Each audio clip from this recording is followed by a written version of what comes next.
For sure. I was cheating, and I was looking at the power rankings, and I know you write a comment every time that you guys do your power rankings. But Make when your you little look, comments. when you look at this team, and I saw our buddy Dan Graziano was at the game, who takes more of a national perspective with the work that he does. How, as you interact with your ESPN colleagues, how are the Packers being viewed?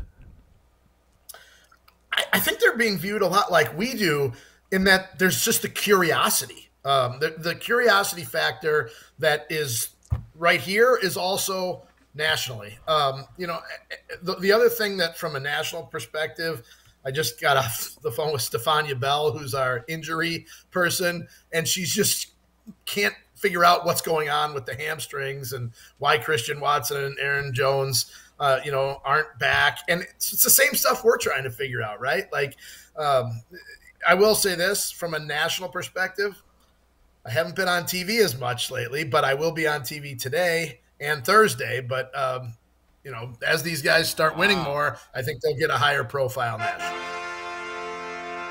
Oh. What are you going to be on today about? What are they? What are the powers that be at Bristol excited about talking to you about today? Well, first of all, it's a Thursday night game, so typically, we try, even though it's not on our network, it's the standalone game. So typically, our shows make a big deal about that.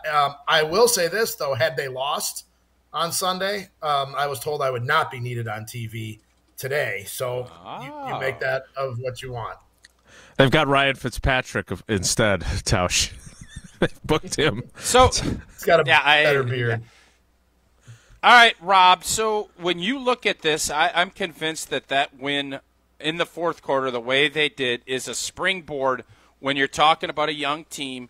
And I don't remember if you said they were going to be a playoff team. I thought if they got off to this kind of start, they would, if they beat the Bears and that confidence. Where are you at with your view of this team after what we saw, especially in the fourth quarter on Sunday? Tausch, here's why I think that game was hugely important. It took 1 and 3 out of the equation, right? Because if they had lost that game, and then obviously this game is going to be a lot tougher if they lose that. I mean, you just took a massive hole out of the equation. At worst, they're 2-2 with games that are winnable. Vegas, I watched them the other night. Ugh. They stink, right? Yeah. And then what is it after that? I don't have the schedule in front of me. What is it after that? It's the bye. I know that. Denver's in there sometime in October. That's right. It's Denver right after that. They stink. So you got a real chance to be, 5-1, 4-2. But had you started that 1 and 3 hole, things would have looked a lot different going into this game. So I think they're in a really good spot, win or lose on Thursday. All right, so we were discussing this yesterday, and you talked to Stefania Bell, the ESPN injury analyst. Aaron Jones is the guy that I think if you had to pick one, Aaron Jones is the guy we need the most. And what are you hearing about availability, or are you just as lost as we are about that? Well, I talked to one person in the organization even before the game on Sunday who thought if they had Aaron Jones, they win the game in Atlanta. Like, that's how much because what happened in the fourth quarter, where you can't get a first down, probably doesn't happen if you have Aaron Jones. So that's the belief within the organization. So that tells you who they think is more critical to having versus Christian Watson, Aaron Jones, right? I also think, Christian Watson's obviously very important because he can do things that nobody else can do, but right now they can't hit the deep ball anyway, so I'm not sure how valuable that is. I thought two things were a good sign, Tausch. One, on Sunday before the game, guys go through pregame workouts, and sometimes you're not sure what to make of them because you're not sure if they're going to play or not. Well, we knew that Aaron Jones wasn't going to play, pretty much knew he wasn't going to play. But when we watched him work out on the field before, he was running hard. Like full speed, 100%, super hard. So that told me, A, that he wasn't going to play because you wouldn't go that hard if you were going to play that day. But B, that he's able to go that hard, so he must be really, really close. Whereas Christian Watson was out on the field and did some stretching, but really that was about it. That also makes me wonder if Christian Watson did, in fact, have some sort of a setback that we haven't been told about. Yep. because yesterday when they sent out their approximation of the injury report, it said that he would not have practiced. And he practiced Wednesday. They said it was a scheduled off day Thursday, and then he practiced on Friday. To me, yeah. Go ahead, Tausch. Yeah, Jason, because if they knew when he did something early, they would have pumped him. They'd have put him on IR if he was going to miss. If they knew he was going to miss 4 weeks with all of the roster jostling that you had, correct, you would have just said, you know what, short-term IR and get him back. So obviously, I think that leads credence to your thought process on that too. Yeah, the S word had to have happened, right? Because exactly, they would have, if they knew he was going to miss 4 games right away. You slap him on IR. You got a roster spot for somebody else for 4 weeks, and then you bring him back. So clearly something did not go according to plan. Rob, we spent some time yesterday with the coordinators and Adam Stenovich, and I don't know how far down the depth chart they can go on the offensive line, but we know Elton Jenkins is going to play. God only knows when David Bakhtiari is and is not going to play, right? I would like to think that him not playing on Sunday on grass would indicate that they were saving him for Thursday, but I don't know that, and neither do you, right? But now Zach Tom suffers a knee injury late in that game. We're talking 60% of the offensive line. I guess it would be Rasheed Walker, Royce Newman, Josh Myers, John Runyon, and Yash. Correct, Yash Newman. So at least you got a guy, though, Jason, that's played probably close to 800 snaps or maybe even more than that in Yash's career. So this sounds crazy, but I think you'd be okay without those 3. I mean, I know it's crazy. You lose 3 of them, but I think they'd be okay. One more, though, and now you're playing Sean Ryan, who's basically never played in the NFL, or who else? Caleb Jones, who's never played. He's a tackle. What happens at center? Because Zach Tom was basically, or Elton were your backup centers too. So as crazy as it sounds, I think they're okay, even if Zach Tom, Elton Jenkins, and David Bakhtiari don't play. I think it's really bad, though. That does sound crazy, by the way. Except for their facing Aiden Hutchinson. Completely crazy. Yeah, you're right, but they raved about their depth on the offensive line all summer, they didn't add anybody, right? They did not add. They didn't draft anyone, and they didn't keep any undrafted rookies on the offensive line, which told you what they thought of their depth.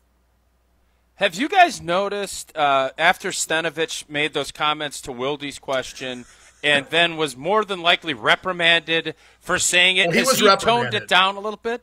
Yeah, no, I know he was a little bit, but I still think that that he's been pretty good. Yesterday, I thought he was good. He was talking about, I asked him about the young guys and what it's like to coach those guys, and he brought up the fact that, they don't have scars. I think Jason followed up on that, talking about how these guys don't know what they don't know. I think Steno's been good, and I can tell you for 100% certainty, Tausch, that not only was he scolded, but Matt LaFleur stood in front of his entire coaching staff and said, watch what you say to the media. I couldn't believe, and I know you guys are the best in the business, blah, blah, blah. I couldn't believe he said what he said to you guys. That when Steno did that, I was like, that is not going to go over well. No, well, clearly 2 things probably happened. One, they were frustrated with Yash, and they thought it would have played better or put in more effort. And 2, maybe he had something that was bothering him, and he just decided that, he was just angry that day, and he was going to take angry Steno to the podium. Hey, I've been a little angry sometimes on this show and have said things that I regret. We're still going to have a best of show where you tell all your stories about being held up at gunpoint and selling a car to a blind man and all the other greatest hits. Well, I told the mayor, giving the mayor the finger story on the Sunday pregame show, because you got a guy on the station who calls himself the mayor. Right? Like on the pregame show. So I'm like, the mayor? I once gave a mayor the finger.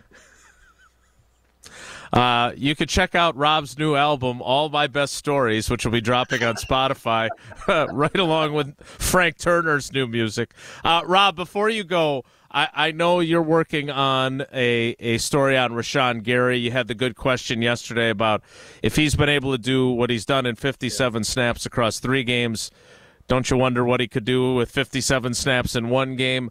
When you look at how they've handled him and the productivity they've gotten from him, I was racking my brain to think of someone who has been brought back on a limited basis and still had such a colossal impact during our time covering the team, and I can't think of anybody. No, not necessarily from an injury, Jason, but there have been older veteran players that were, they tried to save. Julius Peppers comes to mind, right, where they weren't going to overwork him and had some pretty darn high production, in those couple of seasons, to the point where, honestly, what was it, in 2015 they didn't bring him back, or what? Maybe it was later than that. And 16. I was shocked. Yep, he played in 16. Yeah. And I mean, because he was still productive on a limited basis, but not from like a return to play standpoint, but just from a veteran guy who they wanted to put on a limited count and still was massively productive in those snaps. Peppers is the only guy that I could think of.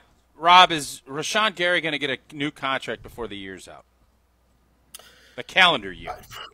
Yeah, I do think so, Tausch. The thing is, though, Gary and his people, Ian Clark is his agent, they might be sitting here saying, you know what? They didn't want to do it before the ACL was, completely healed. A situation you were in, obviously, Tausch, but they didn't want to do it before they saw him back on the field. Well, now, from Gary's standpoint, I'm back on the field. I've got 3.5 sacks in 3 games. Let's roll the dice and make him pay a little bit more. Maybe let's wait 2 or 3 more weeks and see because last year he was at 6 sacks through 6 games. Right.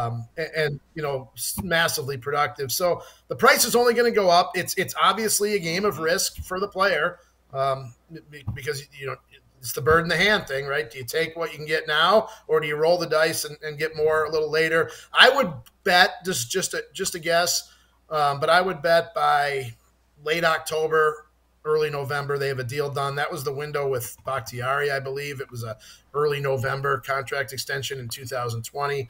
But if it does not get done then I think maybe we're sitting there going, okay, this is a potential franchise tag issue in the offseason or whatever the case may be. Rob? Jordan Love as well, or do you think they're going to wait on Jordan? Yeah, I mean, they already sort of did the kind of half extension, right, with him. Mm-hmm.